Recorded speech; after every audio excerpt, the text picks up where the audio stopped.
আজকে বাংলাদেশের যেটুকু অর্জন শুধুমাত্র একটা জায়গায়, সেটা হচ্ছে প্রবাসীরা দেশের বাইরে থাকে, এরা কিছু ডলার পাঠায়। এই ছাড়া বাংলাদেশের কোনো অর্জন নাই, কোনো জায়গায় কোনো অর্জন নাই।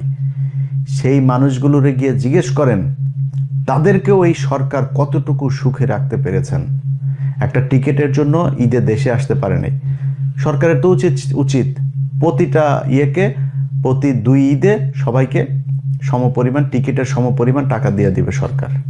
মানেন, আপনার দেশে ঈদ করতে মন চায়, ছেলে মেয়েরে পড়ালেখা করেন অস্ট্রেলিয়া, ইংল্যান্ডে, আমেরিকায়, কানাডায়, আর ঈদের সময় তাদের সেই লন্ডন টন্ডন গিয়ে আবার বাজার টাজার মার্কেট টার্কেট করে নতুন মডেলের টাইফোন গোল্ড মোল্ড সব কিনে নিয়ে এসে তারপরে ঈদ করতে মন চায়। আর সৌদি আরবের ওই প্রবাসীর ঈদ করতে মন চায় না। ওরে যায় জিজ্ঞেস করেন স্বাধীনতার মানে কি, ও বলে দেবে।